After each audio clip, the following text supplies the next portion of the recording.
nuestra alma es diferente. A nuestra alma no se le puede dar cualquier tipo de comida, porque el alma también se enferma. Y a veces hay gente en la iglesia que no levantan cabeza, ¿me explico? Gente que siempre están decaídos, están tristes, oras por ellos, escuchan los mensajes, pero que no terminan como de arrancar, yo digo, ¿no? Y es que a veces no se dan cuenta ni ellos que tienen el alma enferma. Y a veces dice, ¿por qué me viene a mí de repente esa tristeza cuando yo estaba bien la semana pasada? ¿O por qué me pasa a mí esta cosa o aquella otra? Y es que uno tiene que ir al manual, a la escritura, y pedirle al Señor olfato y discernimiento espiritual. Y el Señor te va a mostrar probablemente qué es lo que está pasando en tu vida. Que a lo mejor llevas años con esa enfermedad espiritual, esa enfermedad del alma, y tú ni siquiera te has dado cuenta. ¿Saben que un día el Señor Jesucristo entró a predicar a una sinagoga? Las sinagogas no son como tenemos el culto nosotros, donde están todos juntos, ¿no? Las mujeres, los hombres, los niños, las niñas. No, las sinagogas nunca han sido así, ni en el pasado ni ahora. Las sinagogas son para la reunión principal para los hombres, solamente los varones. Y los niños que han hecho bar mitzvah, que han hecho una ceremonia que pasan de niño a hombre a partir de los 12 años y están con sus papás. Y las mamás y las niñas, ¿dónde están? Aparte, o en el balcón arriba, detrás de una pared, detrás de unas cortinas. Hoy en el culto lo pueden ver, pero no pueden estar juntos, hombres y mujeres. Aunque fueran marido y mujer, no pueden estar juntos. Ellas pueden ver al que predica, ellas pueden ver hacia afuera, pero los que están hacia afuera no las pueden ver a ellas, porque están como detrás de unas cortinas, ¿verdad? Detrás de unas celosías y no las pueden ver. Pero dice la Biblia que un día el Señor Jesucristo llegó a una sinagoga y dice que en medio del mensaje se para, lo interrumpe porque dice que vio a una mujer encorvada desde hacía 18 años. Repito, de adentro hacia afuera se podía ver, pero del púlpito, de la plataforma, allá nadie podía ver a las mujeres. Pero ella vio, porque lo que el hombre no ve, Dios lo sabe y lo conoce perfectamente. Y da igual dónde te escondas, da igual dónde vivas, da igual dónde estés, el Señor sabe dónde estás y cómo estás. Hizo algo que rompió todas las estructuras religiosas de cualquier sinagoga del mundo. Le dice a la mujer, ven, y la pone delante de todos los hombres. Y seguramente habrán dicho, ¿qué está haciendo este hombre? Esto es un pecado, esto es una falta de respeto, esto es una falta de reverencia. ¿Qué está haciendo este hombre? Poner en medio de nosotros a una mujer. Y dice la Biblia que esta mujer no se podía enderezar. Estaba totalmente curvada su columna vertebral. Y dice que llevaba en esa condición lamentable 18 años de su vida. No se perdió un culto, no se perdió una reunión en 18 años, pero siempre estaba igual o peor. Y esa historia solamente está en el Evangelio de Lucas. Marcos no habló de ella, ni Mateo, ni Juan, pero Lucas sí. Y Lucas dice la Biblia que era médico. Y Lucas la observó, a Lucas le contaron los síntomas que tenía y él llegó a la conclusión de que de ninguna manera esta mujer nunca se iba a enderezar. Ahora, el problema aparentemente era un problema físico, pero sin embargo la Escritura dice que tenía espíritu de enfermedad y por eso no se podía enderezar. Fíjese la preposición, las preposiciones son muy importantes, hermano, muy importantes. Como cuando el Señor le dijo a Moisés, desde hasta será tu territorio, pero no te salgas de ahí porque no te voy a dar nada, pero desde aquí hasta allí todo será tuyo. Las preposiciones en la Biblia son tremendamente importantes. Y por eso dice la Biblia que de ninguna manera se podía enderezar, porque era una persona que estaba que tenía espíritu de, no dice un espíritu, sino espíritu de. ¿Y cuál es la diferencia entre tener un espíritu o tener espíritu de enfermedad? Bueno, tener un espíritu significa tener un demonio. ¿Sí o no? Tener un espíritu significa tener una presencia demoníaca en tu cuerpo, y entonces cuando una persona tiene eso, las evidencias son muy distintas, amigo. No es lo mismo tratar con un esquizofrénico, no es lo mismo tratar con una persona, digamos, poseída, que con una persona, por ejemplo, que le dan ataques epilépticos, aunque a veces a endemoniados le pasan esas cosas, pero la sintomatología, la patología de la persona es completamente diferente, y es una lástima cuando a un endemoniado se lo trata como a un loco, o a un loco se lo trata como un endemoniado, que es muchas veces lo que pasa en las congregaciones. No, él está endemoniado. No está endemoniado, tiene un problema psicológico, problema mental. Por eso hay que orar mucho y pedir sabiduría y discernimiento al Señor para saber ayudar a cada persona según su verdadera necesidad, y no lo que a mí me parece que tiene, porque le puede hacer muchísimo daño a una persona, ¿verdad? Ella tenía espíritu de enfermedad, una tendencia a la enfermedad, una tendencia a ese tipo de problemas que se manifestaban evidentemente de una forma física. Es como personas que tienen tendencia al desánimo, tendencia a la depresión, una tendencia, ¿verdad?, a la crítica, una tendencia al desánimo. Cada uno de nosotros tenemos áreas de debilidad dentro de nosotros, ¿sí o no? Claro que sí, unos más y unos menos, unos más evidentes que otras, pero todos tenemos tendencia, ¿verdad? Hay gente que tiene tendencia a hablar más de la cuenta, ¿sí o no? Bueno, aquí no en Guatemala, porque ustedes están en un nivel espiritual diferente al nuestro, ¿no? Pero hay gente que tiene una tendencia a... Me dijo una hermana, dice: hermano, ¿usted cree que yo tengo don de lenguas? Y la miré así de arriba abajo y le digo: no sé si lo suyo es don de lengua, pero tiene una lengua que parece un don, hermana. ¿Sabe? Así que esta mujer tenía espíritu de enfermedad. Jesús, cuando oró por ella, no se manifestó como el endemoniado gadareno, revolcándose, pateando, con espumarajos, con actos de violencia, sino que ella no se movió, no le pasó nada, no hizo nada dramático, no hizo un show, no hizo un espectáculo, sino que el Señor dice que puso las manos sobre ella, cosa que nunca hizo con ningún endemoniado, y le dijo: mujer, eres libre de tu enfermedad. Y entonces dice que ella inmediatamente se endereza. Y claro, el principal de la sinagoga, ante semejante milagro, tenía que haber dicho: gloria a Dios, qué bendición que a esta hermana, que la hemos tenido 18 años en la congregación, por fin puede enderezar su vida y hacer una vida normal. ¿No hubiera sido lo más lógico esa reacción? Pues no fue esa la reacción. No le gustó nada, no le gustó nada lo que estaba sucediendo allí. Y entonces se levanta y dice: 6 días hay en que se debe trabajar. En estos vengan, pero no en día de reposo. Vamos a ver, para entender esta palabra hay que saber que durante la semana la sinagoga está cerrada prácticamente. El culto principal, para que me entiendan, es en el 7º día, en el día de Shabbat, el único día de la semana que según la Biblia tiene un nombre. Los nombres de la semana en la Biblia no son lunes, que es el culto a la luna, el martes al Marte, el miércoles a Mercurio, el jueves a Júpiter, el viernes a Venus, el sábado a Saturno y el Sunday o domingo al Sol. En la Biblia los nombres de la semana no tienen nombres, tienen números: día primero, día segundo, día tercero, día cuarto, día quinto, día sexto, Shabbat. El único día que tiene nombre es el 7º, porque el domingo es el primer día de la semana. Luego, cuando la gente va a la sinagoga es en el día de reposo, y él lo que está diciendo: venid durante la semana, pero no en día de reposo. Entonces, si en día de reposo no me dejas venir y durante la semana está cerrada, ¿qué es lo que está diciendo este hombre? No me vengan a molestar ni a cambiar mis estructuras religiosas en la iglesia o en la sinagoga, porque no lo voy a permitir. Ante semejante explicación, el Señor Jesucristo se levanta y le dice en el culto, en la reunión: hipócrita. Oye, qué culto tan interesante fue ese, ¿eh?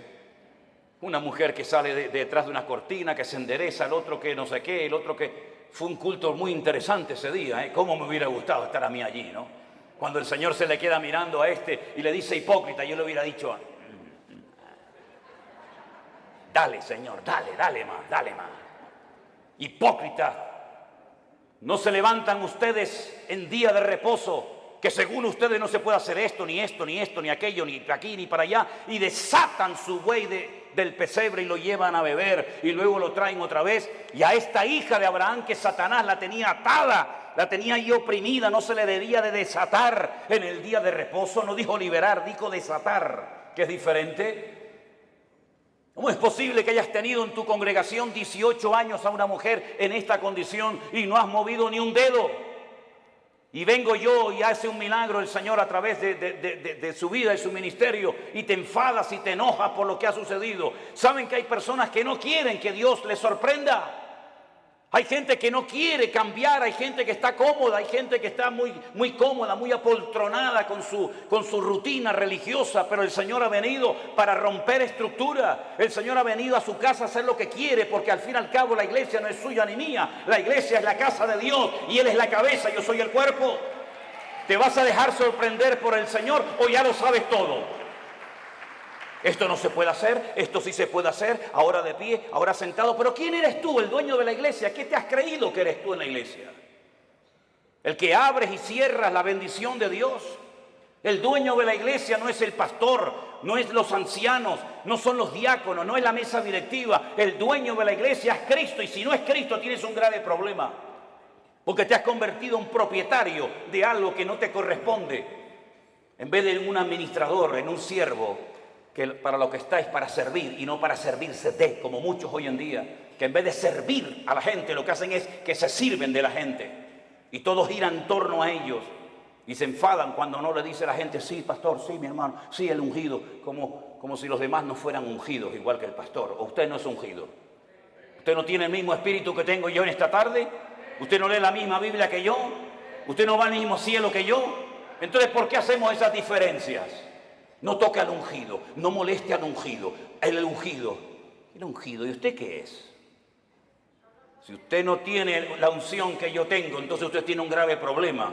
Si el Espíritu Santo que mora en mi vida no mora en la suya, entonces usted no es cristiano, porque hay un solo Espíritu, hay un solo cuerpo, hay un solo bautismo, hay un solo Dios y hay un solo cielo para todos y cada uno de nosotros. Y eso es lo que dice la palabra del Señor, mi querido hermano. Y no hay esas diferencias.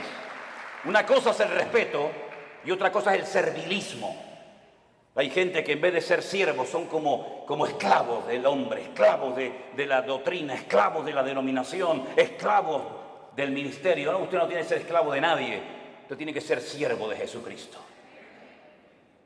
Ahora dice la palabra de Dios que esta mujer se enderezó, cosa que no podía hacer antes, porque la presencia del Señor llegó a ese lugar. Y donde está el Señor tienen que haber cambios. Lo que no puede ser es que una vida, una familia, una iglesia llamada cristiana estén siempre igual. ¿Qué es lo que hace mucha gente cuando se les predica claramente la palabra y se sienten incómodos? Bueno, lo fácil es cambiarse de iglesia, ¿sí o no? Me voy de esta iglesia porque aquí no hay amor, me voy de esta iglesia porque no cuentan conmigo, me voy de esta iglesia porque el pastor no me ama, me voy y se van a otra y después te enteras que ya no están en esa, están en otra y en otra y en otra. Es que muchas veces el problema lo queremos resolver cambiando de lugar en vez de permitiéndole al Señor que nos cambie el corazón y nos cambie nuestro carácter y nos cambie nuestra vida. Y muchas veces creemos que ya hemos llegado a un cierto nivel espiritual en el que ya no necesitamos cambios. Y la pregunta es, ¿cuántos de los que están aquí presentes quieren cambiar y quieren honrar y quieren glorificar al Señor? Levante su mano. Pues entonces, como Dios lo va a hacer a través de pruebas. Hoy se habló aquí de pruebas. ¿Saben? Dios no tiene que pedirle permiso a usted ni a mí para probarnos. Para nada. Y las pruebas por las que pasaremos a lo largo de nuestra vida, que pasaremos sí o sí, son proporcionales a nuestro nivel de fe y de madurez. Lo cual quiere decir que Dios nunca jamás va a mandar una prueba a usted por equivocación, por error. Ay, esta prueba era para Juan y se la estoy mandando a Antonio. Esta prueba era para la hermana María y me equivoqué y se la mandé a la hermana Juana. No, no, para nada. Las pruebas están preparadas desde la eternidad para cada uno de nosotros. Y Él nunca nos va a mandar algo que no vamos a poder soportar y llevar. Y en el caso de que nos mandara algo que humanamente hablando decimos, yo no aguanto, yo no puedo con esto, no te preocupes, que el Señor te va a capacitar y te va a ayudar para que tú pases por la prueba con gozo y con la bendición de Dios. Yo siempre he dicho que si las pruebas que el Señor le mandó a Abraham se las hubiera pedido o se las hubiera mandado a David, no las hubiera podido soportar. Porque como dije esta mañana, David ganó muchas batallas fuera del hogar, pero dentro perdió muchas. Sin embargo, cuando el Señor le pide a Abraham que sacrifique a su hijo, él no le dijo al Señor, ¿y por qué? Yo tengo dos, si quieres te sacrifico al primero, a Ismael.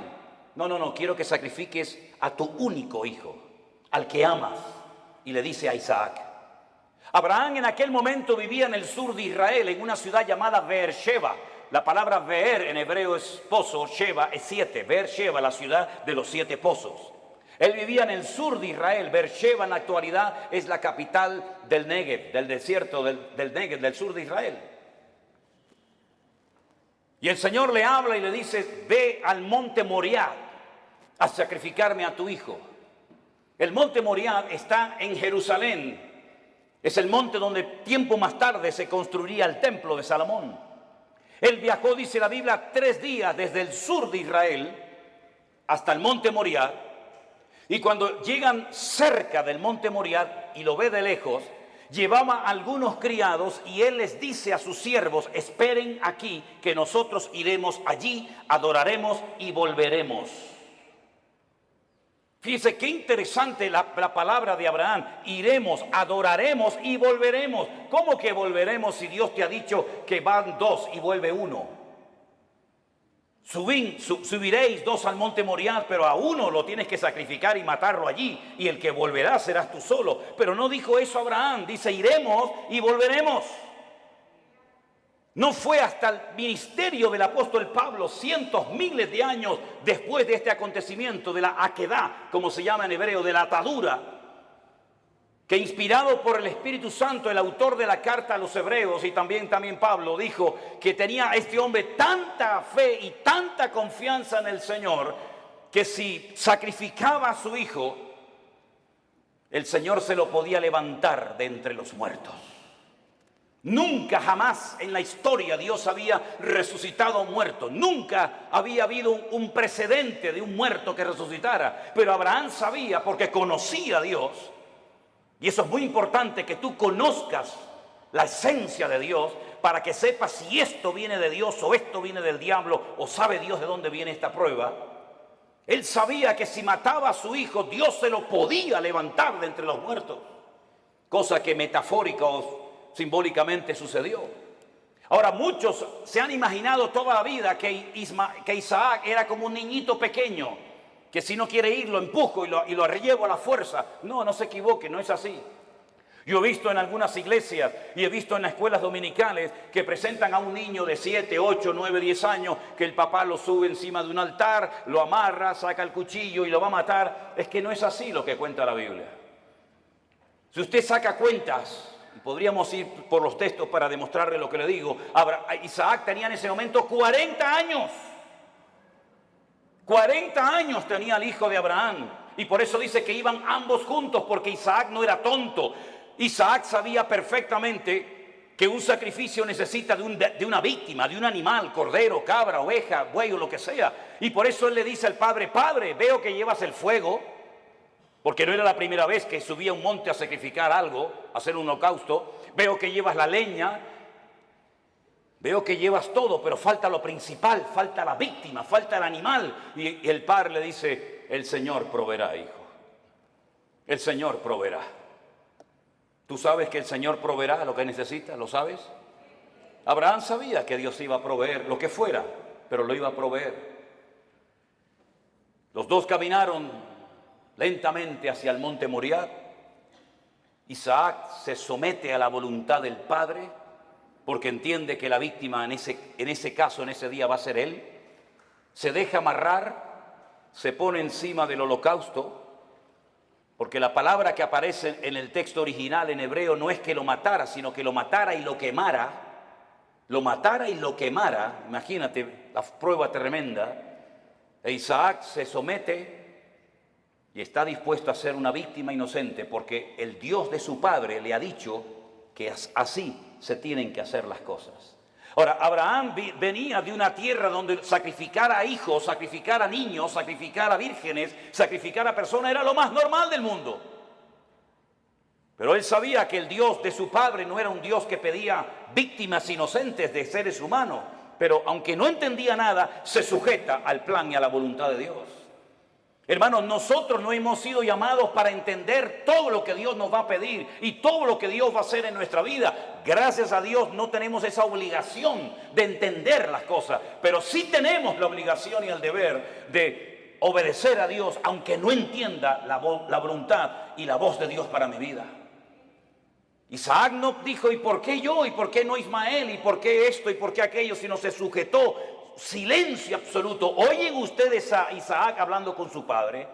¿Oyen ustedes a Isaac quejándose contra Dios? En absoluto. Porque Isaac en ese momento, aunque él no era consciente, es un tipo de Cristo, sometiéndose a la voluntad del Padre Eterno, entregando su vida por todos y cada uno de nosotros. Y en el momento en el que Abraham va a sacrificar a su hijo, dice que se oyó una voz del cielo diciendo, alto Abraham, no lo hagas. La prueba no se produjo porque Dios quería comprobar la obediencia de Abraham. Es que Dios no te prueba a ti, mi hermano, ni a ti, mi hermana, para saber cómo vas a reaccionar. Es que Dios no necesita probarte para saber cómo eres. Es que Dios no necesita pasarte por una prueba económica, física, espiritual o de la índole que sea para comprobar si eres obediente o eres un rebelde, si eres una persona espiritual o eres un cabezón. Dios no necesita probarte para sacar conclusiones. Ya Dios te conoce desde el vientre de tu madre.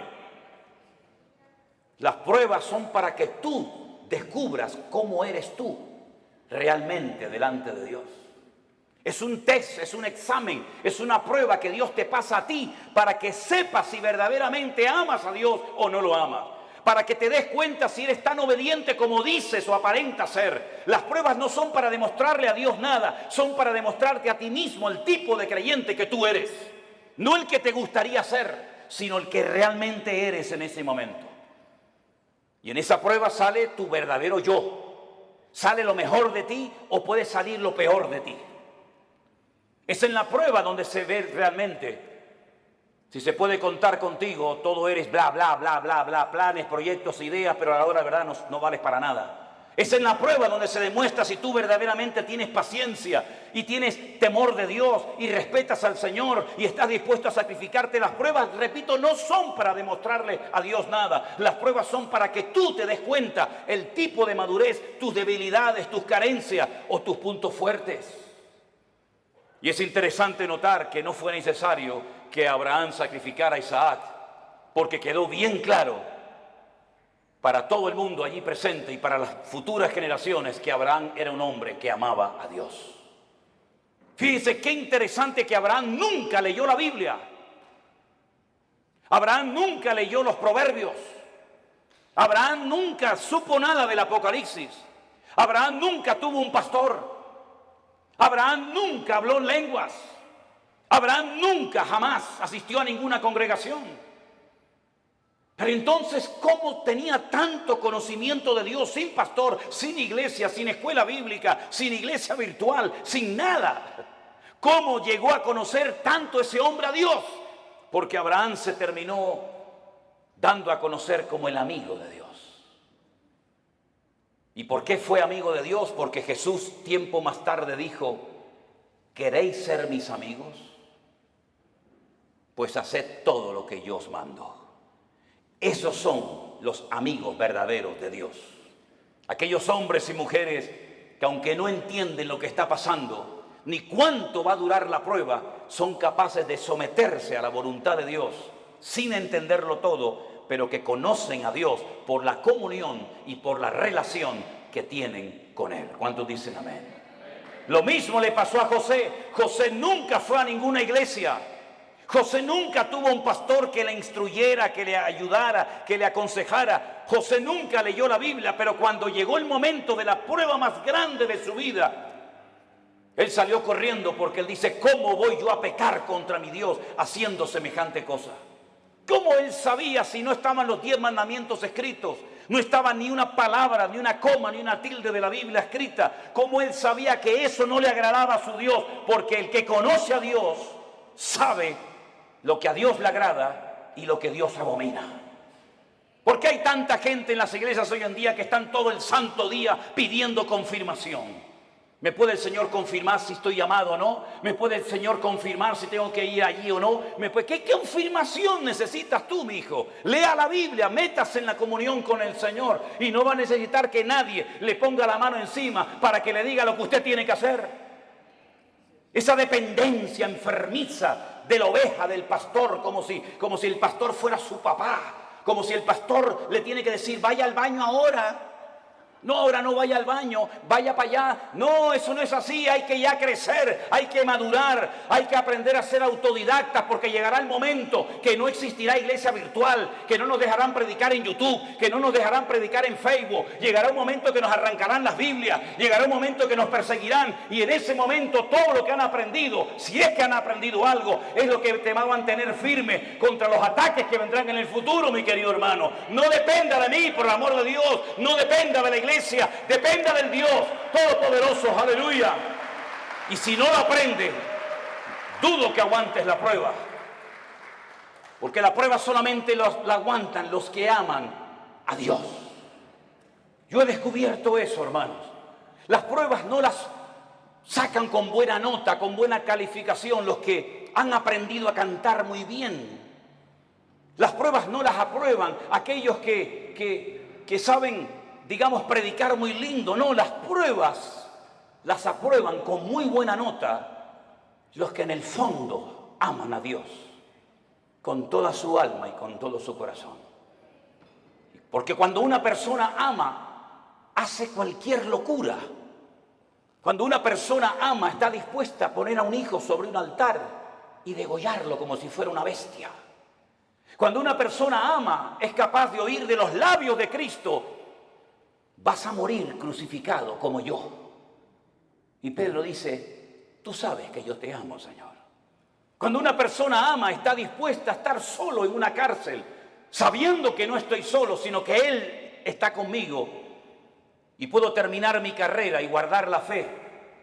Y cuando uno ama a Dios de todo corazón, puede escribir una carta diciendo, en mi primera defensa ninguno estuvo a mi lado, todos me desampararon.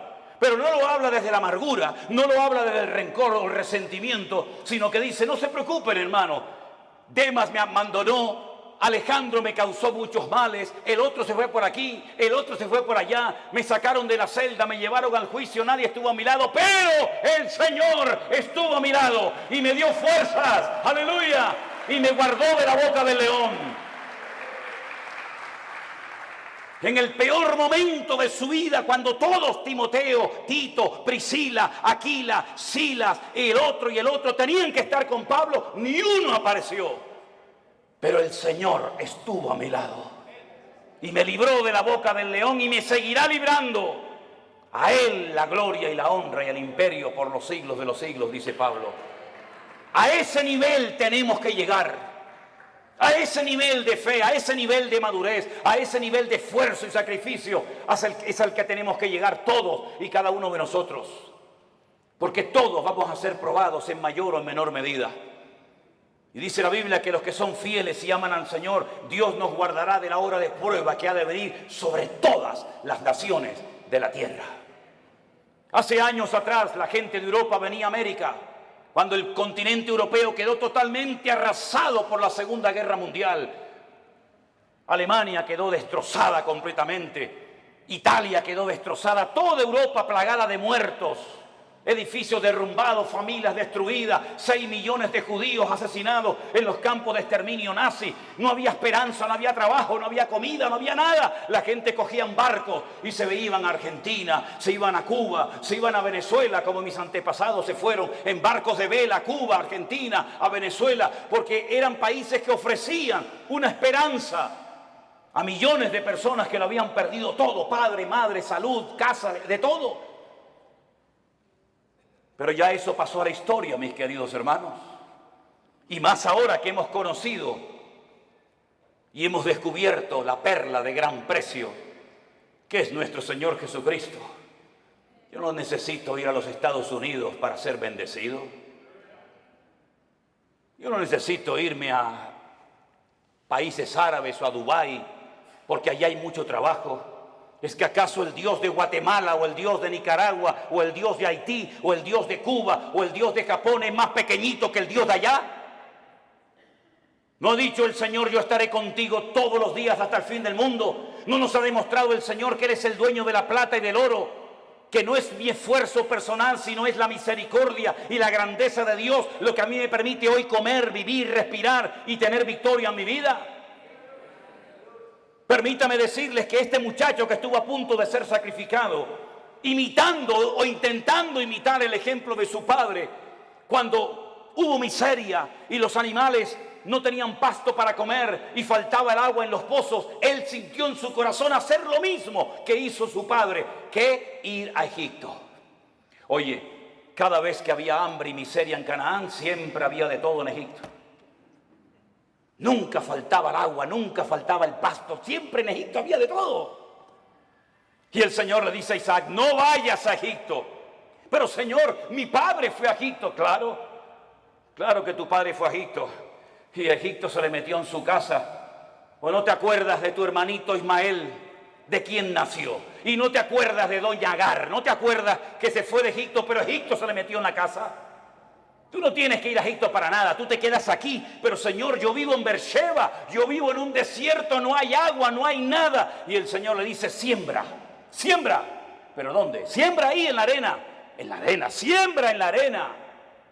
Y después, ¿cómo riego la semilla? Escarba, busca. Y empezó a escarbar, ¡pum!, le salió agua. Y vinieron los enemigos y dijeron, hay que taparle el pozo. Y le taparon el pozo. ¿Y ahora qué hago? ¿Me voy a Egipto? No, vete más allá. Siembra más allá y busca agua. Y encontraba agua en todos los lados. El agua estaba debajo, solamente había que buscarla. Y dice que ese año sembró y cosechó a 100 por 1 en el desierto sin agua. Y al final vinieron los enemigos, los que le echaban tierra y piedras a sus pozos, a hacer un pacto con él, a pedirle perdón y a decir, se nota que Dios está contigo. Eso es lo que el mundo necesita ver en nosotros los cristianos. Que nuestra dependencia no está del dólar, nuestra dependencia no está de los países del norte. Nosotros dependemos del Rey de Reyes y Señor de los señores. Y el Señor está contigo como poderoso gigante. ¡Alabado sea Dios! ¡Aleluya! ¿No dice el Señor que yo soy el Dios de la plata y del oro? Qué fácil es decirlo, ¿no? ¿Sí?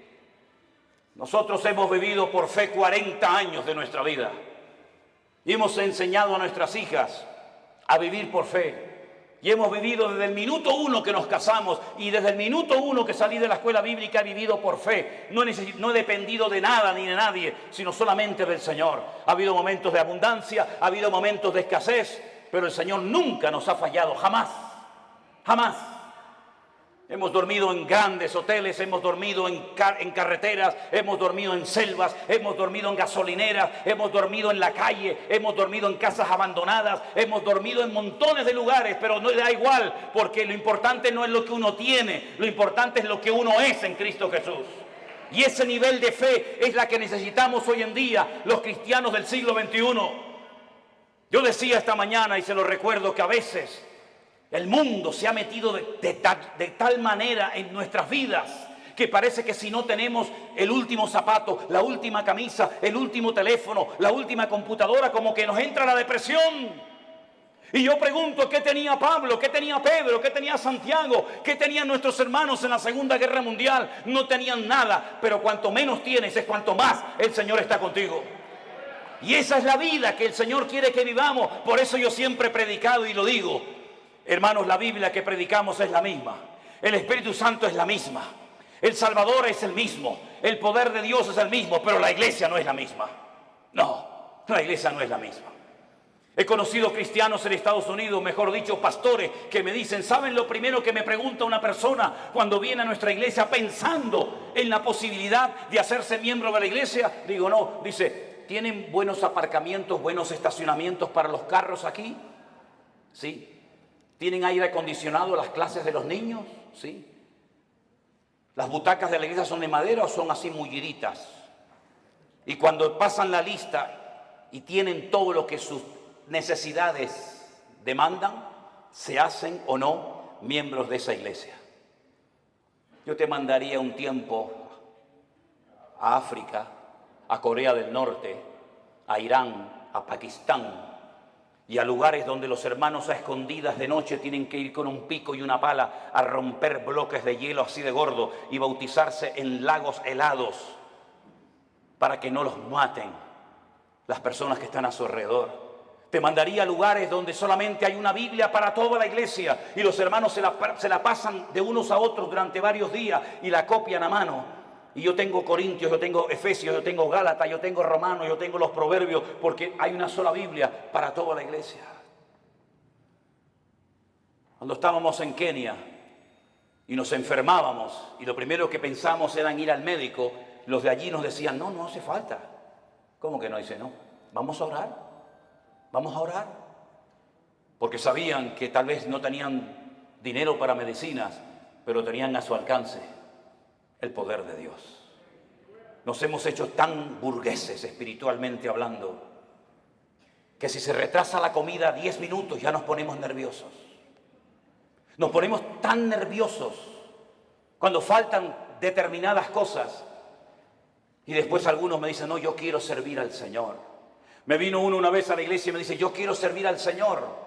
Y estaba de pie y yo estaba poniendo la moqueta en la iglesia con un señor ya muy mayor. Y le digo, ¿y por qué no te agachas y me ayudas a poner la moqueta de la iglesia? Y me dice, es que yo soy cantante, yo soy músico. Digo, tú eres un idiota. No, que cantante y músico. Los cantantes y los músicos no trabajan. La Biblia dice que el que no quiere trabajar, que no coma, es decir, que se muera de hambre. Eso dice la Biblia, ¿eh? No quiere trabajar, no coma. Y el que no come ya sabe lo que le pasa. ¿No trabajaba el Señor?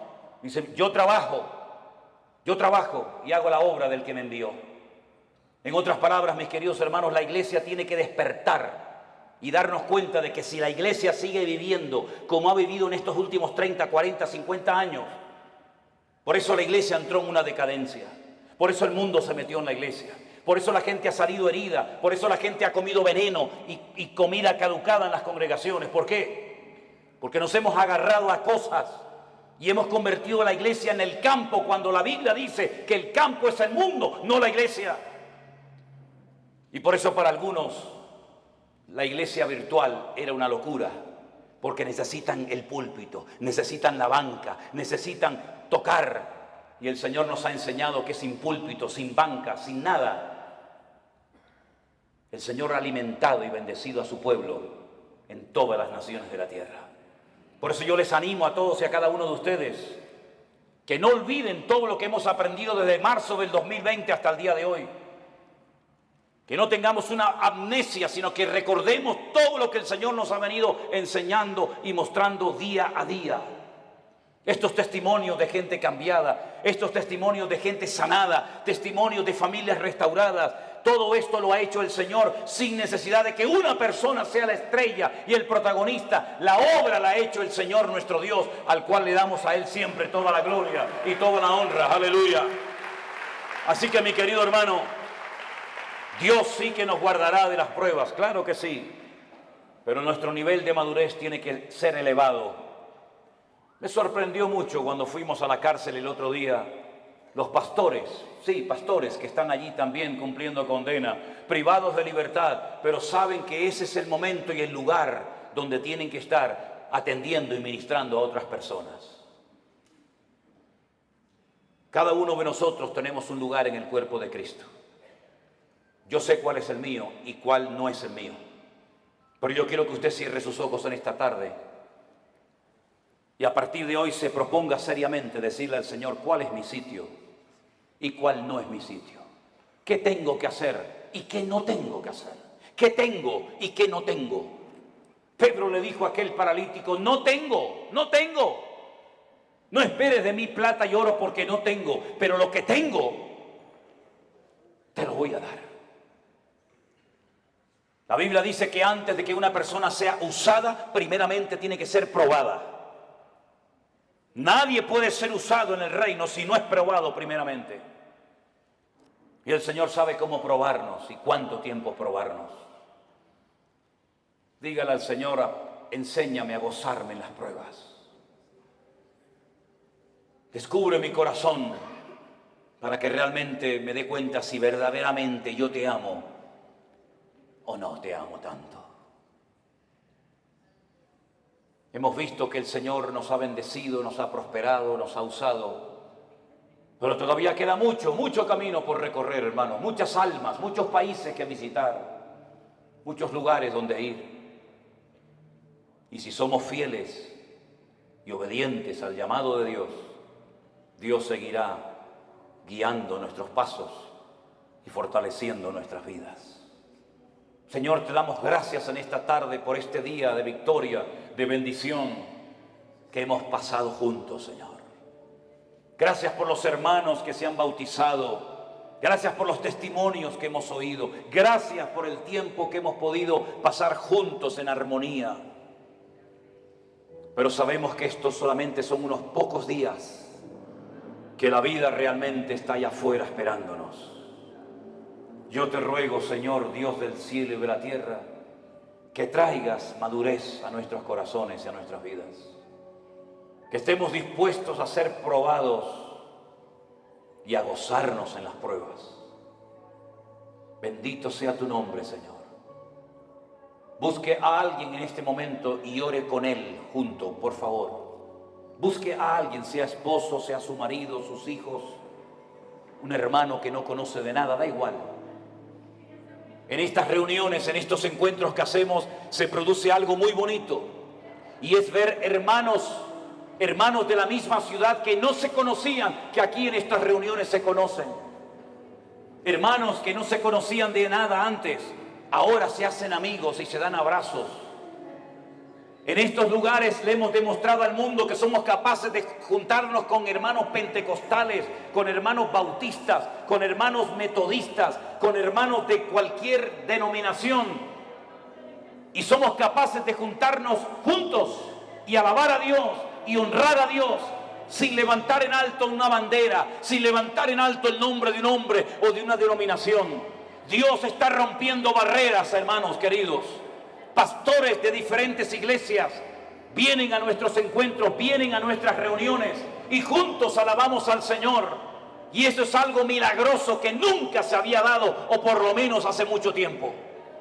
Aquí nos juntamos hermanos de diferentes nacionalidades, ricos, pobres, blancos, negros, hermanos que tienen una tendencia denominacional, hermanos que tienen otra creencia denominacional, hermanos que levantan las manos, hermanos que no levantan las manos, hermanos que hablan en lenguas, hermanos que no hablan en lengua. Eso es lo de menos. Lo que nos une no es eso, lo que nos une es el amor de Dios. Y lo que queremos es impactar al mundo con el amor de Dios en nuestros corazones. Aleluya. Recibe la gloria, mi Dios. Y así orando los unos por los otros, te damos gracias por tu fidelidad. Gracias por tu palabra, Dios mío. Aleluya. Gracias, Señor, por el milagro de la iglesia. Gracias, Señor, por los hermanos que vienen haciendo grandes esfuerzos para venir a comer palabra viva.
Vamos a orar ahora un momentito al Señor y pedir que en esta tarde la palabra que voy a compartir con ustedes, que llevo varios días dándole vueltas y tengo la sensación de que todavía no he logrado decir y compartir todo lo que Dios ha puesto en mi corazón.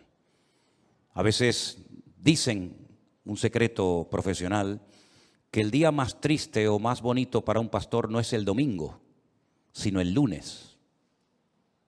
Porque el lunes es cuando piensas en la gente que faltó, la gente que tal vez no vino al culto, cómo salió el mensaje, si dijiste todo lo que tenías que decir o se te olvidaron muchas cosas.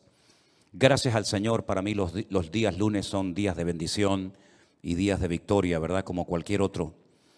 Pero a veces he tenido la sensación cuando llego a casa, sobre todo el domingo, ya el lunes ya me olvido, ya pienso ya en otras cosas, ¿no? Que no dije todo lo que tenía que decir, ni fui capaz de compartir todo lo que yo a nivel personal, en mi estudio de la palabra cada día, saqué de esta porción o de cualquier otra, ¿no?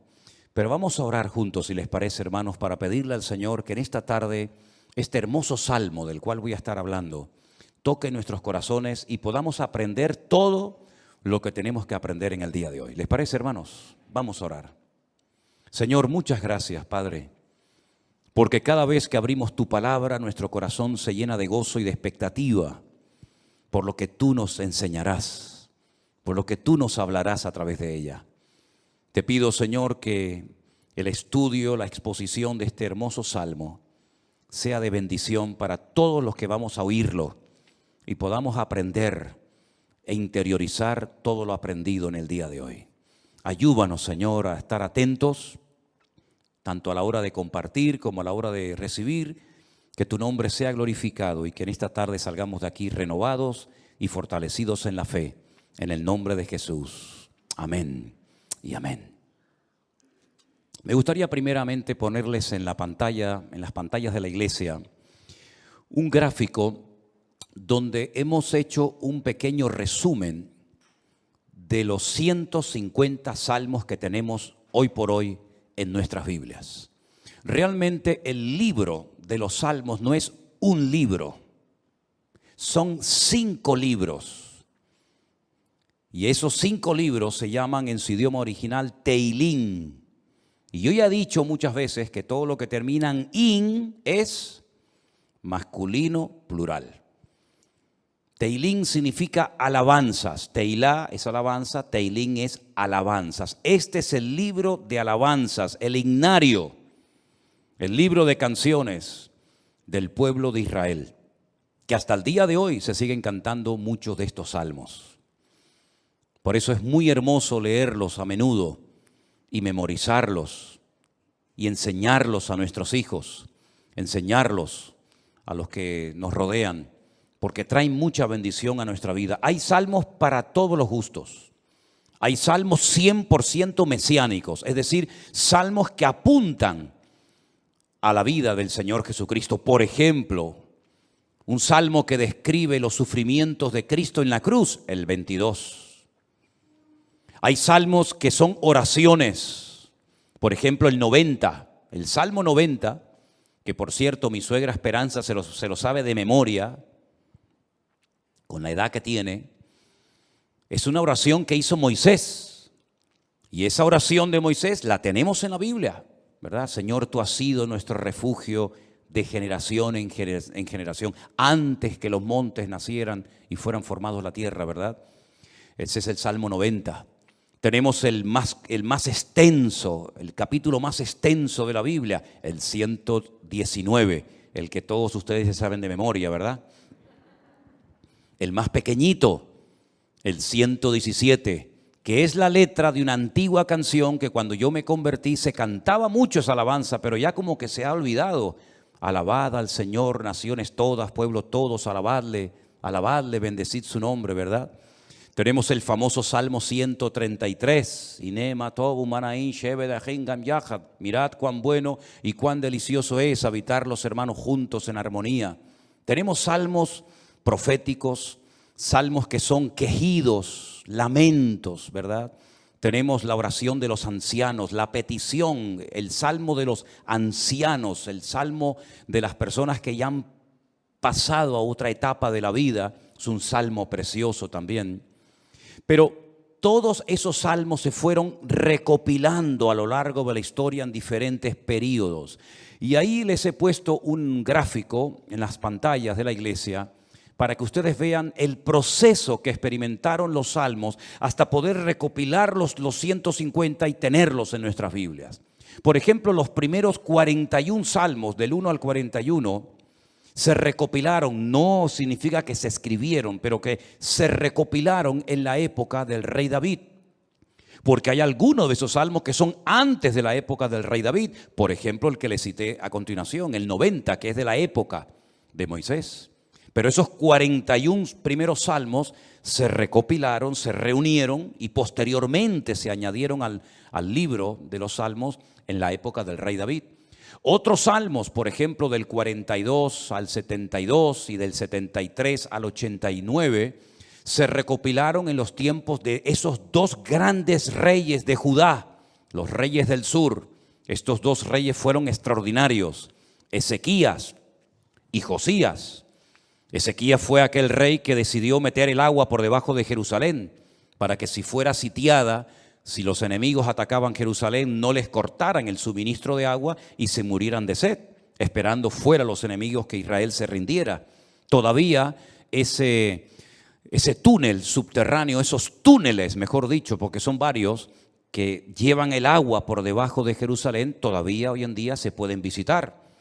Son los túneles que conectan la antigua ciudad de Jerusalén con el famoso estanque de Siloé. Y uno de ellos todavía recoge agua de lluvia y se puede pasar por él, incluso mojándose, el otro no. Y el rey Josías fue un rey muy utilizado, un hombre, un instrumento tremendo en las manos del Señor. Fue aquel rey que, cuando le dijeron hemos descubierto el libro de la Torá, el libro de la ley en el templo que estaba abandonado, hace una serie de reformas extraordinarias que hacía muchísimo tiempo que Israel las necesitaba.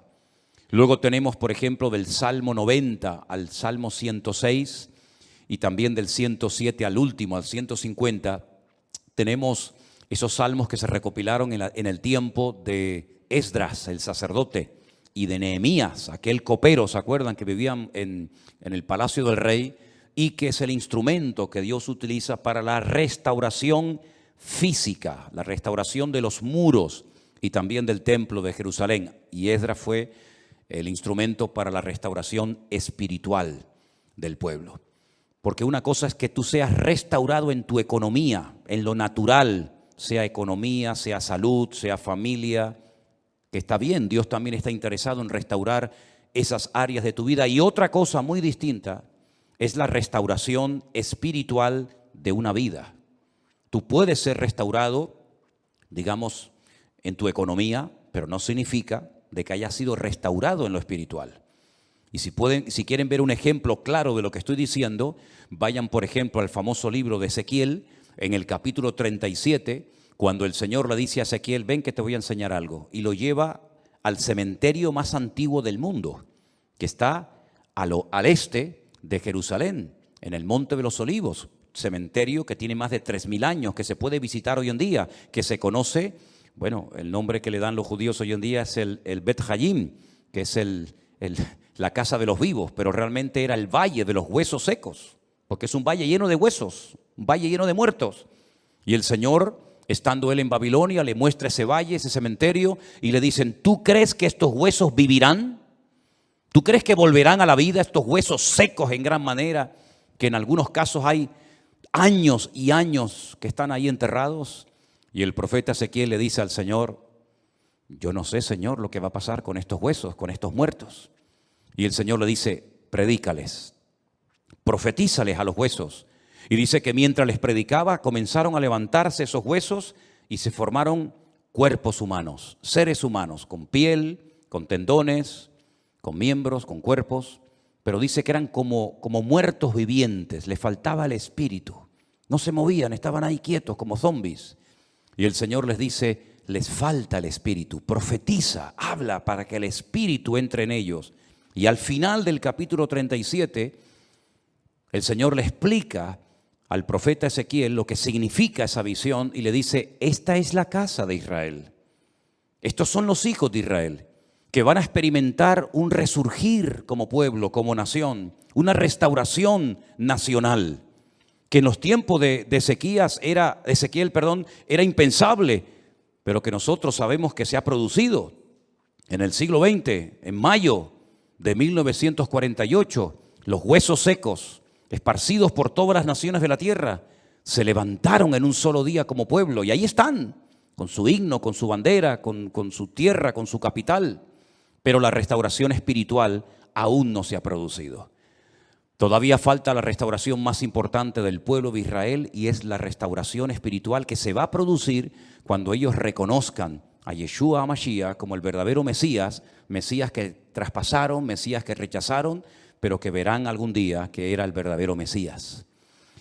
En los Salmos encontramos mucha información acerca de la restauración nacional y espiritual del pueblo de Israel. Encontramos que dicha restauración se llevaría a cabo a través de la obra de Cristo, del Hijo de Dios humanado y encarnado, que habitaría entre los seres humanos como un ser humano más.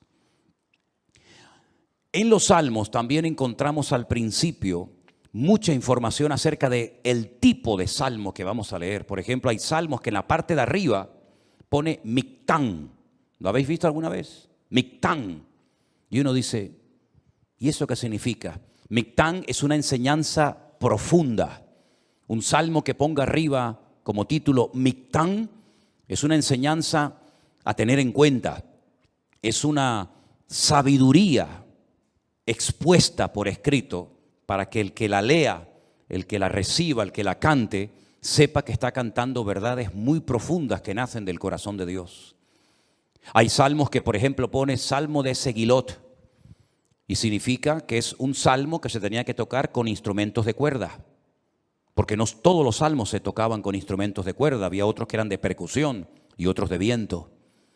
Hay salmos que pone, por ejemplo, Shir LaMa'alot, salmo cántico de las subidas, que eran los salmos que cantaban los peregrinos cuando subían a Jerusalén 3 veces al año a celebrar la fiesta de la Pascua, la fiesta de los tabernáculos, que era la última, y en medio la fiesta de Pentecostés o la fiesta de Shavuot, las semanas. Y también algunos creen que había escalones en el templo de Jerusalén donde se ponía el coro, y esos salmos de las subidas desde allí los cantaban. Pero en este salmo, si ustedes lo pudieran ver en hebreo, al principio pone mitzmor, y la palabra mitzmor significa que es un salmo que hay que cantarlo. Nosotros como cristianos no tenemos esa costumbre, lamentablemente, porque el salmo nos indica que este salmo habría que cantarlo desde el versículo 1 hasta el último versículo, hasta el versículo 5. Nosotros lo hemos leído, pero realmente es un salmo que, según las instrucciones que Dios nos da, tendríamos que haberlo cantado. Y es la mejor manera de aprender capítulos enteros de memoria de la Biblia, poniéndole música. Y es la mejor forma de aprender, ya digo, capítulos y capítulos enteros de la Biblia. Ahora, el Salmo 127, que es el que se leía en esta tarde, si ustedes buscan su Biblia, empieza diciendo que si el Señor, el Eterno, Jehová, como dice la versión Reina Valera, no edifica la casa, en vano trabajan los que la edifican. Tenemos que explicar brevemente a qué se está refiriendo el autor de este salmo, que pudo ser David, que le escribió un salmo, una enseñanza a su hijo Salomón, o como opinan otras personas, pudo ser un salmo que lo escribió Salomón con una enseñanza que heredó de su padre, el rey David. Sea como sea, la declaración que hace el versículo 1 es muy interesante. Si Dios, el Eterno, nuestro Creador, no edifica la casa, en vano trabajan los que la están edificando. El sueño de David, que nunca lo vio cumplido, era construir un templo para su Dios. Dios nunca le dijo a David que lo hiciera, pero nació en el corazón de David el anhelo, el deseo de tener una casa, un templo, sobre todo para que el arca de la alianza, que tenemos ahí en la entrada de la iglesia como una réplica, para que ustedes pudieran ver el tamaño original que tenía el Arca de la Alianza en aquellos tiempos, en vez de estar debajo de una lona, debajo de una tienda de campaña, pudiera estar en un templo bonito, grande, bien decorado, espacioso, etcétera, etcétera. Ese era el sueño de David, pero nunca lo vio cumplido, porque el profeta Natán le dijo que él no tenía el aval, el respaldo de Dios, el permiso del Señor para construir dicho templo. Ese templo solamente podía ser levantado en un lugar, no podía ser levantado en cualquier parte, sino encima de lo alto de un monte llamado el Monte Moriah. Es una palabra compuesta, el lugar donde Dios me enseña. Moriah viene de maestro, moré, morá, morín, morot, y Yad es el diminutivo del nombre de Dios. El monte donde Dios es mi maestro, el monte donde Dios me enseña y me instruye, ¿verdad? En ese monte vivía un señor llamado Arauna, que era un jebuseo, los antiguos habitantes de Jerusalén. Y allí sube el rey David, y entonces dice la Biblia que allí ofrece un sacrificio, cuando había muerte por todas partes, por un pecado que, como bien saben ustedes, el rey David había cometido.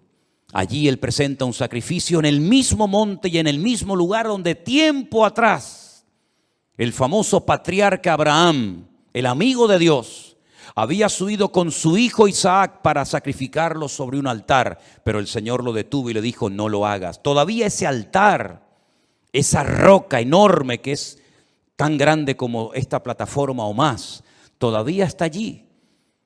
Y los judíos consideran que desde allí fue donde Dios creó el mundo, el ombligo, el centro geográfico de la tierra bíblica. Pues en ese lugar Salomón, su hijo, iba a construir el primer templo de la historia para Dios. Ellos tenían que partir de la base de que el Dios de ellos era tan grande, tan inmenso, que era imposible meterlo dentro de un templo. Es totalmente imposible meter a Dios, limitar a Dios dentro de un cubículo, dentro de un edificio, porque ya el Señor le había dicho a David que el cielo es su trono y la tierra es el estrado de sus pies. ¿Qué templo me van a hacer ustedes para mí? Los romanos se reían de los judíos cuando llegaron a Israel y decían: ustedes están locos, porque ustedes tienen un templo enorme, precioso, pero vacío. ¿Dónde están vuestros dioses? ¿Dónde están vuestras divinidades? Los griegos, los romanos y todas las culturas habidas y por haber levantaban templos, pero luego los llenaban de ídolos. Apolos, Afrodita, ¿verdad? Cibeles, Ares y tantos dioses. Pero los judíos nunca pusieron una figura de Dios, porque al Señor tu Dios adorarás y a Él solo servirás. Y en los famosos 10 mandamientos, el Señor prohibía la fabricación de imágenes de talla. Por lo tanto, era un templo vacío, pero en lo más recóndito, en lo más oculto del templo, estaba un lugar que nosotros lo llamamos el lugar santísimo, donde estaba el Arca de la Alianza.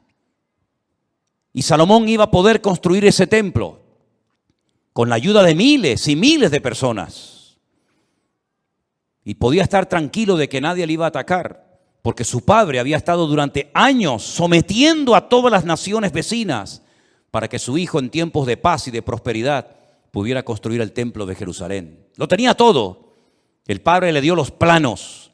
El padre le escribió 77 letras de canciones que las tenemos en la Biblia, los famosos salmos de David, para que pudieran cantar. Inventó instrumentos musicales, le dio oro, piedras preciosas, madera, plata, bronce, lo tenía absolutamente todo. Y además Salomón hizo un pacto con el faraón, que eran expertos en aquella época en la fabricación de megaestructuras, porque los judíos nunca habían hecho un edificio tan grande, y mucho menos para Dios. Cómo levantar aquellas piedras, subirlas a aquel monte, colocarlas una encima de la otra, aquellas columnas, más de 70 columnas exactamente, de una pieza, cómo iban a levantarlas, ponerlas a nivel para que aquella casa no se cayera. El templo no tenía arcos, como lo inventaron los romanos, por eso los arcos le han permitido a las fabricaciones y a la arquitectura romana permanecer hasta el día de hoy, pero eran columnas y era muy difícil poner aquello en pie. Hay, por ejemplo, en la ciudad de Jerusalén, en un lugar donde yo he llevado a algunos hermanos alguna vez, una columna entera que es como de aquí al fondo de la pared, que se quebró y allí la dejaron y han pasado 2000 años y todavía aquella columna sigue allí.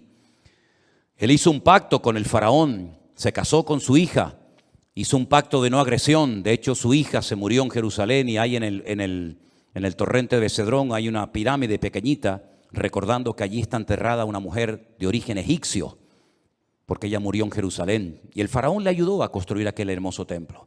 Pero Salomón sabía perfectamente que él podía tener el oro, la plata, los albañiles, los carpinteros, los canteros, absolutamente todo. Incluso había naciones que todos los años le traían, curiosamente, 666 talentos de oro.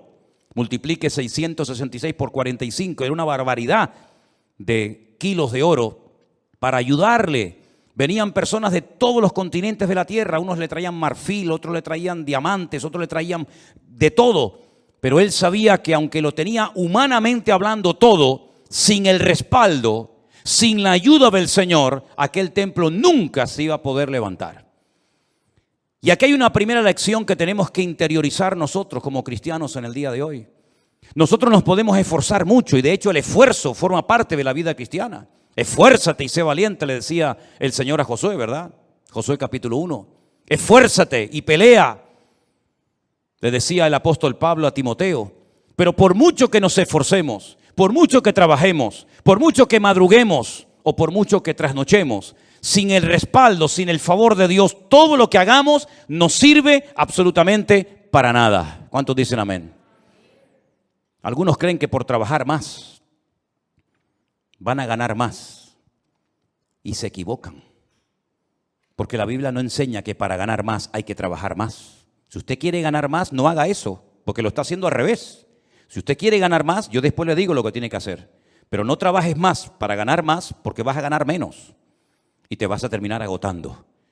Porque la Biblia dice en el Salmo que hemos leído que si el Señor no edifica la casa, en vano, y esa palabra en vano, esa expresión en hebreo, en vano, significa para que no llegues al agotamiento físico y mental.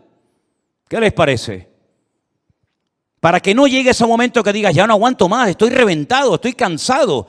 Llego el fin de semana, quiero descansar y el lunes voy igual de cansado, peor. Y vas acumulando cansancio y durante la noche no duermes. Cuando dice el Salmo 27 que una de las bendiciones de Dios es poder dormir tranquilamente por la noche. Dice que a sus amados el Señor les dará el sueño. Y hay muchas personas que darían cualquier cosa con tal de poder dormir en paz, como nosotros, los hijos de Dios, que hemos aprendido a depender y a descansar en el Señor, podemos dormir en paz. ¿Cuántos dicen amén? No sé por qué nos han hecho últimamente a Elena y a mí una pregunta, me la hacen de vez en cuando, por internet, por WhatsApp, por correos, incluso hasta en persona. ¿Ustedes están durmiendo bien? Y preguntamos, ¿y por qué nos hacen esa pregunta? Si no, pues con todo lo que tienen, todo el jaleo de atender gente y atender gente de aquí y llamar, ¿ustedes duermen bien? Y la respuesta de Elena siempre es la misma, dormimos perfectamente. Porque nosotros hemos aprendido a descansar y a depender únicamente del Señor. No entramos en estrés, ni en nervios, ni en agobio. No perdemos la paz absolutamente por nada. ¿Por qué? Porque la obra no depende de nosotros. La obra depende del dueño, de la cabeza. Y el dueño y la cabeza es nuestro Señor Jesucristo. Me da mucha pena, mucha lástima cuando veo a cristianos agobiados, cargados, estresados, con la tensión disparada. Perdonen si alguien se siente aludido. Yo es que no le he tomado la atención nunca a ninguno de ustedes. Por eso hablo desde la libertad, porque claro, va a decir, ¿este hombre cómo sabe que tengo yo la tensión alta? No, yo no sé nada, pero el Señor lo sabe todo. Pastillas para poder dormir, claro, después pastillas para despertarte. Agobiado, estresado, que no llego a fin de mes, que no pago el colegio de los niños, que los libros, que esto, que lo otro. Y yo he cumplido recientemente 60 años. No me da ninguna vergüenza decirlo, al contrario, estamos orgullosísimos de los 60 años que tenemos. Y de esos 60 años, que parecen mucho, pero a la hora de la verdad no son tantos, de esos 60 años, 40 los he dedicado a servir única y exclusivamente al Señor. Es decir, no me he dedicado en otra cosa los últimos 40 años de mi vida más que a servir al Señor. Con iglesias pequeñas, con iglesias grandes, con escasez, con abundancia, con mucha gente, con poca gente o con ninguna gente. Y en estos últimos 40 años, si algo hemos aprendido, sobre todo en este último año, es que Dios es galardonador de los que le buscan.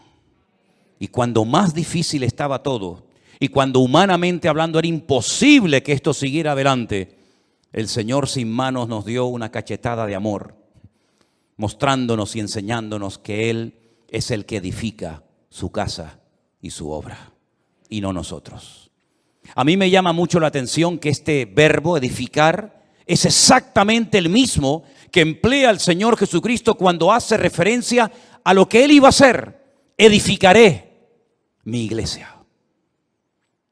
Su padre en Génesis capítulo 1 nunca empleó el verbo baná o boné, que es construir, sino el verbo bará, que se parece, pero no tiene nada que ver una cosa con otra. Bará es un verbo que solamente aparece en la obra creadora de Dios. Cuando dice la Biblia que en el principio creó, ese verbo creó es bará y significa crear de la nada. Este púlpito está hecho de un material llamado metacrilato. Lo mandamos a hacer hace 20 años. El que lo hizo, porque este no se ha perdido ningún culto desde que estamos aquí, Este ha estado todos los cultos, todas las reuniones de jóvenes, todos los cultos de jueves, todos los cultos de domingo. Este que está aquí, o esto que está aquí, ha estado siempre aquí. Pero el que lo hizo, no lo creó, lo hizo utilizando una materia prima, metacrilato. Y el púlpito que tenemos en la iglesia del Puerto de la Cruz es de madera. Y alguien lo hizo, no lo creó, utilizando la materia prima de la madera. Pero el verbo bará en Génesis capítulo 1 es crear de la nada. ¿Y cómo Dios creó sin utilizar materia prima? Sin utilizar tierra, sin utilizar piedra, sin utilizar madera, con el poder de su palabra. Dijo Dios, sea la luz, y fue la luz. Y dijo Dios, y todo lo que Dios decía se materializaba por el poder de su palabra. Pero curiosamente el Hijo, cuando viene a este mundo hace 2000 años, Él no dijo, crearé mi iglesia de la nada. No dijo eso, sino dijo, edificaré. Y si juntamos, y tenéis memoria para recordar esto, el Salmo 127 dice Salomón, si Dios no edifica esta casa, en vano estamos trabajando nosotros aquí. Estamos perdiendo el tiempo, nos estamos desgastando, vamos a llegar a la extenuación, al agotamiento, si Dios no respalda esta obra.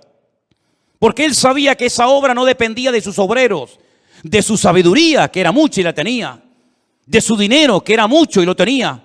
Él sabía que aquella casa no era una casa particular, no era una sinagoga, no era un colegio, era la casa de Dios. Y la casa de Dios solamente se podía utilizar esa palabra, esa expresión para hacer referencia al templo. Yo sé que hay gente que dice, hermanos, bienvenidos a la casa de Dios. Está mal dicho eso, porque esto no es la casa de Dios. Esto es un local donde se reúne la iglesia, pero esto no es la casa de Dios. Dios no vive aquí. Si esto fuera la casa de Dios, yo no me voy de aquí ni a palos. ¿Cómo me voy a ir de aquí si mi Dios vive aquí? ¿A dónde me voy a ir? Nos tendríamos que venir a vivir aquí. Pero esta no es la casa de Dios. Pero en aquellos tiempos, cuando Salomón dice, si Jehová no edificare la casa, ¿a qué casa se refería? A la casa de Dios. Él sabía que esa casa no iba a poderse terminar si no tenía el respaldo de Dios. Por eso el Señor Jesucristo pudo decir, yo edificaré mi iglesia. Porque Él dijo, todo lo que hago y todo lo que digo, lo hago porque mi Padre me da autorización y me apoya para hacer y decir lo que hago. Por eso la iglesia ha permanecido en estos últimos 2000 años con persecuciones, con todo tipo de regímenes políticos, con falsas doctrinas, con divisiones, etcétera, etcétera. ¿Por qué? Porque el que la está fabricando no es el hombre, el que la está construyendo es el Señor Jesucristo. Y nosotros somos piedras vivas en ese edificio, pero la piedra angular, la que soporta todo el peso, es nuestro Señor Jesucristo. La piedra que desecharon los edificadores ha venido a ser la cabeza del ángulo. Bendito sea Dios. Piná, Rosh Piná. Eso es, Rosh Piná. Hay un pueblo en Israel muy bonito que se llama Rosh Piná, que significa la cabeza del ángulo. Pero este salmo, ¿sabes? Te da una calma, te da una paz impresionante, porque no tienes que estar dependiendo de tu esfuerzo personal. sino del respaldo de Dios. Y yo le hacía esta mañana a los hermanos del Puerto de la Cruz 2 preguntas que se las voy a hacer ahora a ustedes. ¿Dios está respaldando lo que estás haciendo? Piensa bien, ¿eh? Todos no vamos a ser pastores, todos no van a ser predicadores, evidentemente. Pero todos y cada uno de ustedes, de nosotros, nos dedicaremos en la vida a algo. Pero mi pregunta es, ¿a eso a lo que hoy por hoy te estás dedicando, tú notas en tu vida el favor de Dios, el respaldo de Dios? Si la respuesta es sí, yo siento que en mi profesión, en mi carrera, en mis estudios, en mi trabajo, yo siento y noto que el respaldo, que la bendición de Dios está conmigo. Gloria a Dios, no sabes cuánto me alegro, hermano. Pero si la respuesta es no, entonces ¿por qué lo estás haciendo? Si sabes que Dios no te ha mandado a hacer lo que estás haciendo, ¿cómo te atreves a hacerlo? Porque la segunda pregunta que les iba a hacer es, ¿por qué estás haciendo lo que estás haciendo? ¿Para ganar un sueldo? Es decir, ¿tú sabes que no estás haciendo lo que Dios quiere? Esa no es la voluntad perfecta de Dios para tu vida, pero igualmente lo haces porque a final de mes un señor te pone un sobre con un dinero para poder cubrir tus necesidades. ¿Así es como tú te has montado tu vida cristiana? ¿Te ves haciendo lo que estás haciendo tus próximos 10 años, 20 años de tu vida? ¿Ese es el futuro de tu vida? ¿Dedicarte a lo que estás haciendo? Si es la voluntad de Dios, gloria a Dios, siga adelante. Pero como la vida es tan corta y cuando te des cuenta pasó, ¿cómo hay creyentes que se han dedicado toda la vida a hacer lo que saben que no era la voluntad de Dios perfecta para ellos, pero al fin y al cabo lo hacían para al final de mes recibir un sobrecito con un hueso que te daba un señor que le sobraba de todo, que a veces no te pagaba lo que tú merecías por haber trabajado tanto, pero dependías de él hasta para poder poner un poco de gasolina a tu coche o hacer una compra en un supermercado? Para eso murió el Hijo de Dios en una cruz, para que viviéramos como la gente del mundo, sin marcar una diferencia y sin demostrarle al mundo que Dios nos enseñó a nosotros en su palabra un estilo de vida diferente. Yo te voy a confesar algo que probablemente es la primera vez en mi vida que voy a decir en público. Yo no sé si en algún momento, en alguna iglesia, en alguna predicación, desde los 19 años que estoy sirviendo al Señor, yo he dicho alguna vez esto que voy a decir ahora. Esto sería como dicen en televisión, esto es una primicia. ¿Tú sabes cuál era la preocupación, la gran pregunta que yo tenía en el tercer año de escuela bíblica, de seminario, cuando yo estaba a punto de salir? ¿Sabes cuál era mi pregunta? ¿De qué voy a vivir? Porque yo no quería volver a la casa de mis padres. Porque yo le había dicho a mi padre que el Señor me había llamado. Y cuando él me preguntaba, ¿de qué vas a vivir? No había iglesias por ninguna parte. Hoy en día hay iglesias por todas partes. Pero en aquellos años, hace 40 años, no había iglesias prácticamente por ninguna parte. Eran contadas con los dedos de una mano las iglesias que, por ejemplo, había en Tenerife. Muchas de las iglesias que ustedes conocen o han visitado, o a lo mejor han estado, no existían. Las iglesias eran de 10, 15 personas, había muy poca gente, un culto de jóvenes con 5, 6 jóvenes, era un avivamiento. No había prácticamente nada y la pregunta que yo tenía en aquellos años era, ¿de qué voy a vivir? Porque no quiero volver otra vez a vivir en la casa de mis padres, porque sería entonces darle la razón al viejo de que me equivoqué y al fin y al cabo tengo que volver a vivir con ellos hasta para poder comprarme un par de zapatos. Pero casi la última semana de estudiar en aquella escuela bíblica en Las Palmas, en un piso allí cerca de las playas de las canteras, llegó un misionero, como eso ya les he contado en otras ocasiones, y me pidió que viniera aquí a Tenerife a echarle una mano en la obra. Y desde ese día, el 31 de mayo me gradué, mayo tiene, desde el 1 de junio de 1981, ¿qué día es hoy? ¿Cuál? 31 de octubre, fíjate. Desde el 1 de junio de 1981 hasta el 31 de octubre del 2021, yo no he hecho otra cosa en mi vida más que servir al Señor. Me pude casar, pudimos viajar, hemos fundado iglesias en algunos lugares y estamos disfrutando de la obra del Señor como nunca jamás en la vida habíamos soñado. Sabemos lo que es estar sentado en una cama con una libreta, con una calculadora, sacando los gastos del mes y diciendo, no llegamos, no llegamos, no llegamos. Pero también sabemos lo que es, el Señor es mi pastor y nada me faltará. Hemos aprendido a vivir en escasez como no te imaginas. Y hemos aprendido a vivir en abundancia, hemos aprendido a dormir en cualquier lugar, porque el Señor nos ha mostrado de que cuando una persona es capaz de hacer un mínimo gesto por el Señor respalda y bendice la vida de esa persona. Y tengo un temor tremendo en mi corazón por toda la manera como el Señor nos está bendiciendo y abriendo puertas en todas partes. Porque sabemos perfectamente que no es por nuestros méritos, no es por nuestros méritos. Quiero decirles que cuando muchos de ustedes vinieron a esta iglesia, nosotros ya hacía años que estábamos aquí. Hacía años que estábamos en este lugar. Y el Señor ha ido edificando poco a poco su obra. Y hoy en día podemos hablar para la gloria del Señor de miles y miles de personas que en todas partes del mundo, muchos de ellos han conocido al Señor Jesucristo como su Señor y Salvador personal en este último tiempo. Anoche tenía una reunión por Zoom con todos los hombres de la iglesia virtual del grupo número 2, gente con más de 80 años. Dándole gracias al Señor porque en la recta final de su vida, como ellos mismos decían, han conocido el Evangelio del Señor Jesucristo y tienen un hambre por conocer más y más de la palabra que a mí realmente me deja sorprendido todo lo que el Señor está haciendo. Yo quiero decirles a todos y a cada uno de ustedes que yo también tuve tu edad y estuvimos dispuestos cuando éramos jóvenes, recién casados con 21 años, a pagar un precio.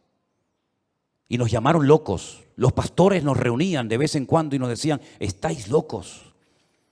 ¿Cómo sois capaces de ir con una niña pequeña como era Priscila en aquellos años a un país tan lejos, sin conocer prácticamente a nadie, a vivir por fe? Pero cuando el Señor edifica su obra y cuando el Señor respalda su obra, no hay impedimento que pueda frenar la vida de un hijo y de una hija de Dios. Y yo quiero desafiarte a que tú pierdas el miedo, porque si de algo a mí me ha servido el Salmo 127 es a perder el miedo. Si Anderson, que está conectado al liderazgo y a los coordinadores de la iglesia virtual número 1, les hablara acerca de lo que cuesta, del presupuesto enorme que cuesta el hacer todas las actividades, nos quedaríamos con la boca abierta. Pero el Señor ha suplido de una forma increíble, porque el Señor es galardonador de los que le buscan y cuando Él edifica la casa, no hay nada ni nadie que la pueda detener. Fíjate que en el Salmo 121, si te das cuenta, habla de la casa de Dios, es decir, lo principal, la obra de Dios, nada ni nadie la va a detener. Pero en segundo lugar, habla de la ciudad. Si Jehová no guardare la ciudad, en vano vela la guardia. Este versículo, cada vez que me tocaba a mí guardia en el ejército y te daban todas las balas y la metralleta y el armamento para estar de guardia, yo siempre lo decía en alta voz: si el Señor no guardare la ciudad, en vano vela la guardia.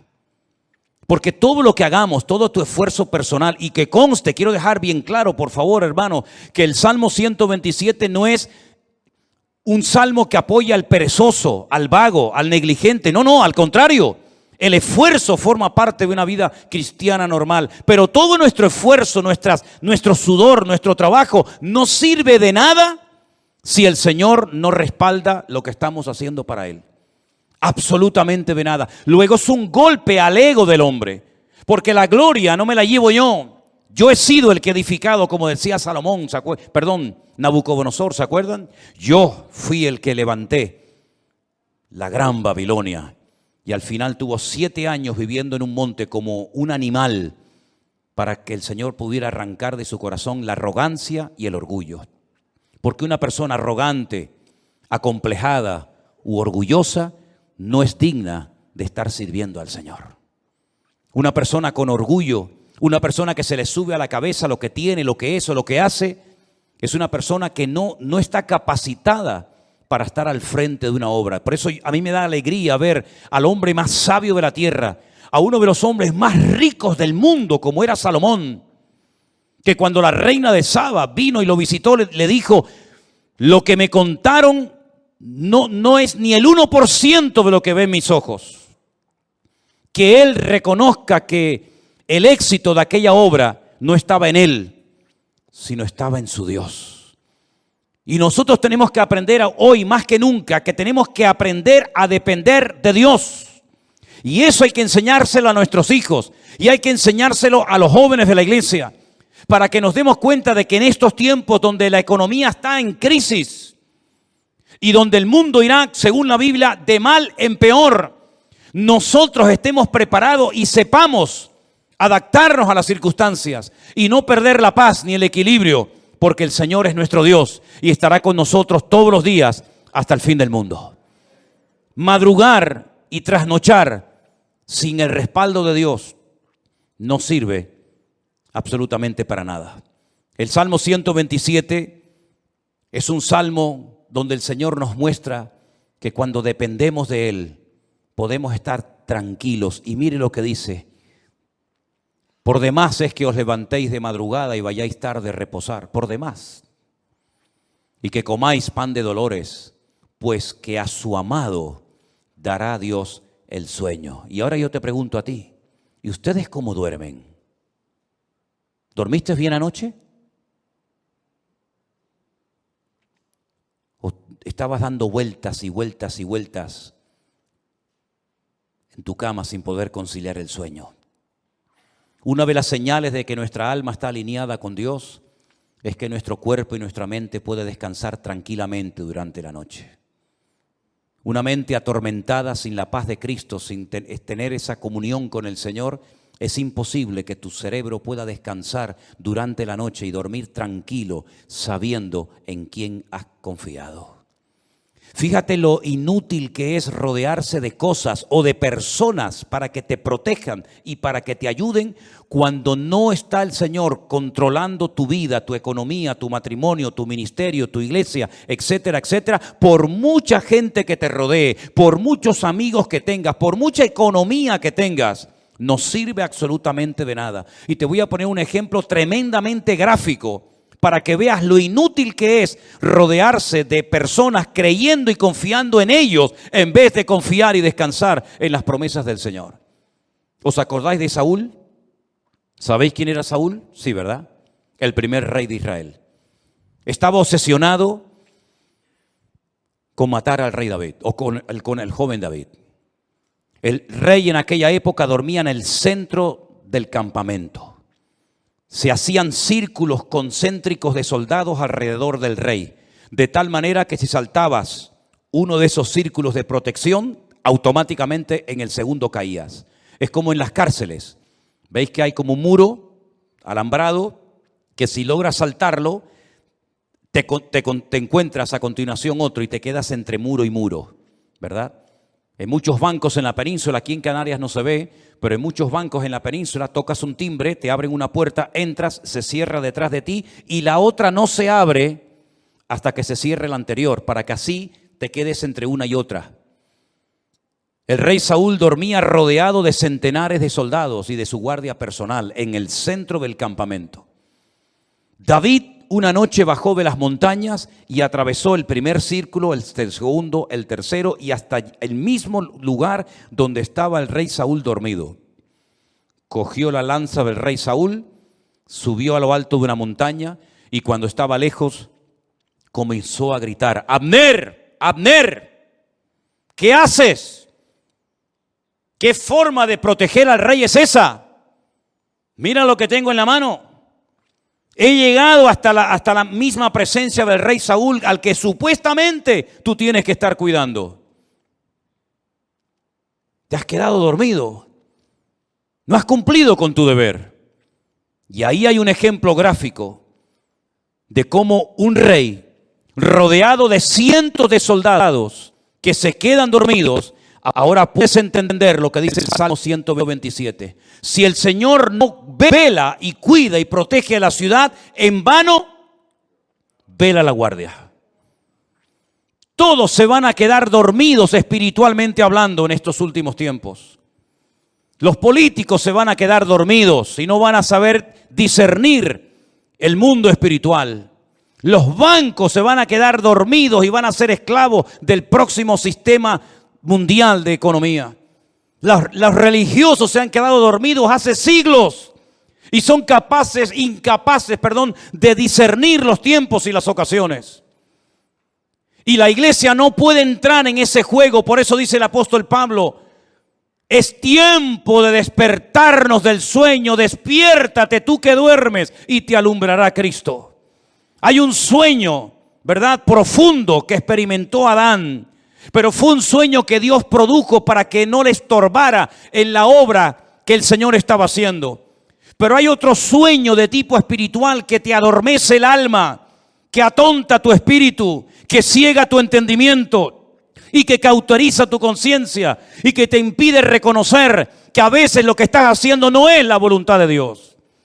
Es un juguete, un entretenimiento del sistema faraónico del mundo que te da todo a cambio de nada. Y al final de tu vida no has hecho nada y te has creído que Dios estaba respaldando tu obra, tu ministerio, tu imperio, tu reino, pero has tirado por la borda tu vida y te has bajado a lo profundo del barco mientras había una tormenta arriba. Tú te has quedado dormido y en vez de actuar marcando una diferencia, dejaste que el mundo te marcara y te manipulara a ti. Por eso, mis queridos hermanos, el Salmo 127 es de sacudir nuestras conciencias y despertarnos ante la realidad. ¿Qué estoy haciendo con mi vida? ¿Qué estoy haciendo con mis recursos? ¿Qué estoy haciendo con mi tiempo? ¿Qué estoy haciendo con mi juventud? ¿Qué estoy haciendo con los dones y talentos que Dios me dio? ¿Qué estoy haciendo en definitiva? Porque si lo que estoy haciendo no tiene el respaldo de Dios, ¿para qué lo sigues haciendo? ¿Es que acaso el Señor no dice en su palabra: el justo por la fe vivirá? ¿O es que eso solamente eran unas palabras bonitas que Martín Lutero en esta época del año, hace muchos siglos atrás, sacudió su conciencia, le hizo reconocer y recapacitar que el sistema religioso en el que estaba envuelto estaba envenenado y corrompido? Son unas palabras bonitas de un profeta del Antiguo Testamento que sí, quedaron muy bien, pero que hoy en día no tienen ningún efecto. Eso funciona, es realmente así, eso es real. ¿Funcionan las promesas de Dios? Te pregunto, hermano. ¿Funcionan sí o no las promesas de Dios en tu vida? ¿Te fías de Dios? ¿Crees que Él te puede sanar, que te puede prosperar, que te puede bendecir? Pues te voy a dar algunas pinceladas para que empieces a entrar en una dimensión diferente en cuanto a tu relación con Dios. Primero, hay ciertas y determinadas cosas que hay que pelearlas y lucharlas en el campo de batalla. Goliat no se iba a ir por el hecho de que estaba frente a él el ejército de Israel. Al contrario, el ejército de Israel le atraía, porque la luz atrae a los mosquitos. Ellos no tuvieron que ir a buscar a Goliat. Goliat los encontró a ellos. Y aunque Goliat estaba en aquel lugar y se sabía que iba a ser derrotado porque allí estaba el hombre de Dios, David. Para Goliat era un atractivo estar en aquel lugar, como es un atractivo para muchos el conquistar a tus hijos, o romper tu matrimonio, o derrotar tu ministerio. ¿Por qué? Porque tú tienes luz, tú proyectas luz. Hay una gracia de Dios, hay algo de Dios en tu vida que al enemigo lo atrae. No tienes que buscarlo, él te va a encontrar. La luz atrae a los mosquitos. Si no, vete al campo y enciende una luz para que veas cómo enseguida vienen los bichos. Y si nosotros verdaderamente somos luz, vamos a atraer a ciertas y determinadas cosas. Y por eso la Biblia dice que hay que pelear, pero ¿pelear qué? La buena batalla, porque hay batallas que no las pelees porque vas a morir. Como Jonatán se fue a pelear una batalla que no tenía que haber ido nunca y murió. Pero Pablo dice, yo he peleado la buena batalla. ¿Estás peleando la buena o la mala batalla? Porque la buena te dará la corona de vida, la recompensa del Eterno. Pero la mala te quitará la vida, tu familia, tu esposa, tus hijos, y perderás el galardón de Dios. Hay bendiciones que vienen por pelearlas. La tierra está delante de vosotros, pero ahí están los filisteos, los amorreos, los cananeos, los jebuseos, los amonitas, los moabitas. Ir y pelear contra ellos. Y tuvieron que pelear y jugarse la vida y derramar sangre y tener heridas y cicatrices en el cuerpo para conquistar la tierra. Porque hay ciertas y determinadas bendiciones, claro, tú tienes que saber cuáles, que tienes que conseguirlas peleando la buena batalla en el nombre del Señor. Pero hay otros milagros que no vienen por pelear, sino simplemente por decir gracias por esta situación que estoy atravesando en mi vida. Cuidado, no solamente es una palabra mágica, gracias y ya viene el milagro, no. Es una actitud, es una edificación interior de tu alma producida por la obra del Espíritu Santo en ti. Y cuando tu corazón no tiene quejas ni dudas, porque puedes decir, yo sé en quién he creído. Eres capaz de llegar a un cementerio en un ambiente de derrota y de pesimismo, cuando incluso los familiares del difunto te echan en cara, si hubieras estado aquí mi hermano no estaría muerto, como diciendo tú eres el culpable, si tú hubieras estado aquí mi hermano estaría vivo. Y cuando te ponen todo tipo de impedimentos y de trabas diciendo no, deja las cosas como están, porque si movemos la piedra va a salir un olor terrible. Hace 4 días que ese hombre está ahí enterrado y esto va a ser terrible. Cuando tú tienes un corazón moldeado por la mano del eterno Dios, tú eres capaz de, ante la muerte, decir, Padre, yo te doy gracias porque sé que tú siempre me oyes. Y se produjo un milagro sin ayuno, sin oración, sin reprender demonios, sin gritos, sin shows ni espectáculos, sino simplemente con una expresión de gratitud y de dependencia del Padre. Yo sé que tú siempre me oyes. Lázaro, sal fuera. Y se produjo un milagro tremendo, uno de los milagros más espectaculares de Cristo, simplemente por expresar gratitud en medio de la muerte y del dolor. Y el segundo gran milagro de Cristo, un milagro que consistió en multiplicar cosas. En este caso no fue transformar elementos como agua o vino, sino crear cosas, multiplicar panes y peces de una forma incontable, en pleno desierto, donde no había recursos materiales para poder cubrir la necesidad de tantas miles y miles de personas. Cuando sus propios discípulos, y tendrás esta experiencia en tu vida, te lo aseguro, hermanos que te llegarán y te van a decir, pero con ese sueldo, ¿a dónde vas? Y con ese cochecito, ¿qué haces?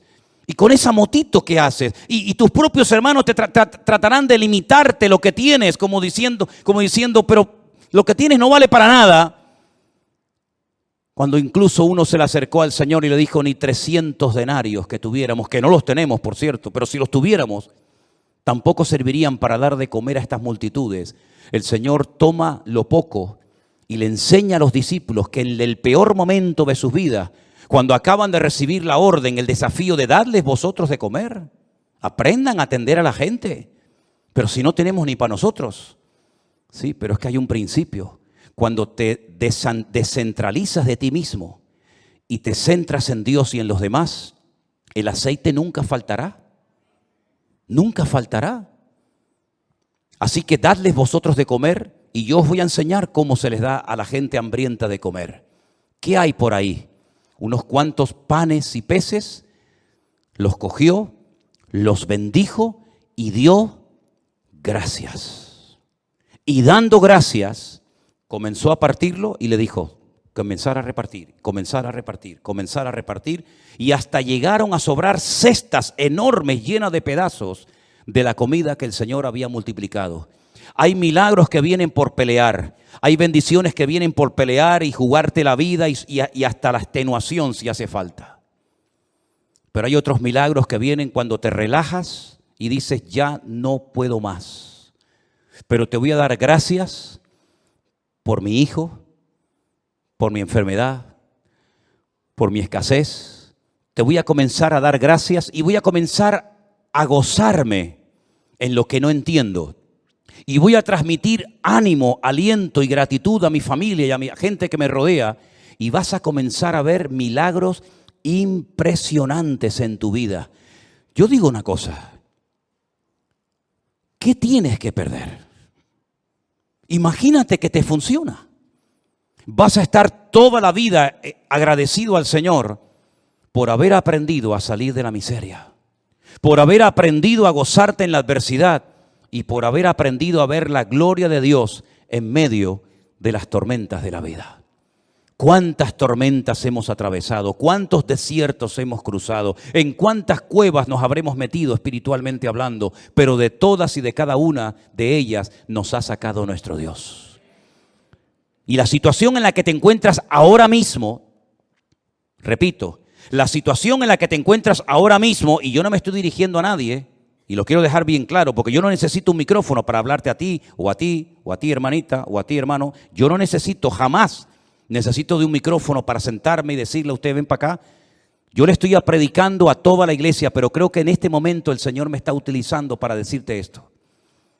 La situación en la que te encuentras ahora mismo en tu matrimonio, en tu economía, o en cualquier otra área de tu vida, Dios la ha permitido. Porque lo que tienes que aprender no lo vas a aprender riendo ni saltando, sino llorando y sufriendo. Porque lo que se aprende llorando no se olvida nunca. Lo que se aprende en el dolor y en el sufrimiento no se olvida jamás en la vida. Por eso hay dolores que son una bendición. Y por eso el Señor ha permitido que todos y cada uno de nosotros, con sus respectivas circunstancias, hayamos llegado a un punto en nuestra vida, con la edad que tienes, con la familia que tienes, con los hijos que tienes o no tienes, para que aquí le preguntes hoy al Señor, Señor, cuento con tu favor cuando mañana vaya a la calle a buscarme la vida en mi trabajo. Si eso es lo que Dios tiene planeado para ti, adelante, hermano, sal como un león, no como una gallina. Sal como un león, contento, triunfante. Sal de tu Getsemaní con el corazón recién quebrantado y roto. Pero sal de tu Getsemaní diciendo, el Señor está conmigo como poderoso gigante. Pero no se te ocurra salir de tu desierto. No se te ocurra salir de tu Getsemaní sin la bendición y el respaldo de Dios. Porque entonces habrás perdido tiempo, habrás perdido recursos. Y no habrás conseguido absolutamente nada. Déjate de lloriquear y pórtate como un hombre. Déjate de lloriqueos absurdos y ridículos y de levantar pena y compasión. Lo que tienes que meterte es en tu huerto de Getsemaní y aprender a derramar tu alma delante del Señor. Y no se te ocurra salir de ahí hasta que le hayas dicho, no se haga mi voluntad, sino la tuya. Porque hasta ahora lo que hemos querido es que se hiciera nuestra voluntad. Pero Dios el año pasado nos paró los pies a todos y nos dijo, a partir de ahora, lo que se va a hacer en mi casa y en mi iglesia es mi voluntad. Porque lo que yo quiero edificar, lo quiero edificar a mi manera, con mi estilo, con mi forma, y no con la forma y el estilo que me marcan ustedes. Vamos a dejarnos moldear, vamos a dejarnos tratar, vamos a dejarnos edificar por el Señor. Porque si el Señor nos respalda y nos apoya, seremos la gente más feliz y dichosa del mundo. Pero si el Señor en lo que hagas no te respalda, serás la persona más desdichada de esta tierra.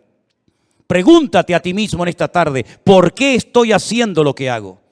¿Por qué digo lo que digo? ¿Por qué predico lo que predico? ¿Por qué hago lo que estoy haciendo? ¿No será que a veces hemos entrado en un sistema, en una rutina, en una mecánica y no nos paramos en silencio delante del Señor a preguntarle, Señor, ¿qué quieres hacer con mi vida? Si tú te atreves a hacerle esta pregunta sinceramente al Señor, te puedes llevar muchas sorpresas agradables. Pero tienes que ser valiente, porque este mensaje no va dirigido a cobardes. Los cobardes, este mensaje les da miedo. Los cobardes se enfadan, porque el enfado es la careta del cobarde. El enfado es el disfraz que utiliza la persona que en lo más profundo de su corazón tiene una inseguridad tremenda y no aprende a depender del Señor. Pero nosotros hoy estamos a cara descubierta ante la presencia de nuestro Dios y Él quiere hacer un milagro y un cambio en tu vida. pero deja que el Señor haga lo que quiera con tu vida. ¿Cuántos dicen amén? Cierra tus ojos ahí donde estás, mi querido hermano y hermana, y recuerda estas palabras. Apréndetelas de memoria. Si el Señor no edifica mi casa, en vano es todo lo que hago. Si el Señor no cuida de mi vida, las alarmas, los seguros, el plan de jubilación, etcétera, etcétera, no sirven para nada. Porque el que trae seguridad y protección a mi casa no es lo que tengo, es lo que soy en Cristo Jesús, mi Señor.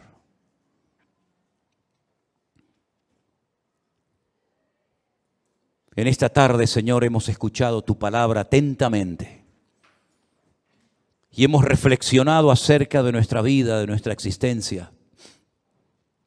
Y queremos pedirte en esta tarde, Señor, ayúdanos a depender 100% de ti, Señor. No confiamos ni creemos en nuestra experiencia, ni en nuestra fe, ni en nada, sino solamente en ti. Y por eso yo te ruego, Señor, que en esta tarde este salmo sea una base, un fundamento sobre la cual comencemos a trabajar y a edificar nuestra vida de hoy en adelante. Señor, edifica tu iglesia como tú quieras. Guarda tu iglesia como tú solamente lo sabes hacer. Y cuida de la vida de nuestros hijos, porque son las flechas, son las saetas que tú nos has dado para demostrarle al mundo que nuestra fe no muere con nosotros, sino que se la hemos traspasado también a nuestros hijos, a nuestra descendencia, para que tu nombre sea conocido en todas las naciones de la tierra. Guárdanos, Señor, en esta semana. Úsanos como nunca antes lo habías hecho. Y renueva nuestras fuerzas y danos sabiduría y de tu gracia, para que podamos en el nombre de Jesús glorificarte en todo lo que hagamos y en todo lo que digamos. En el nombre de tu amado Hijo Jesús. Amén. Y amén. Nos ponemos de pie, queridos hermanos.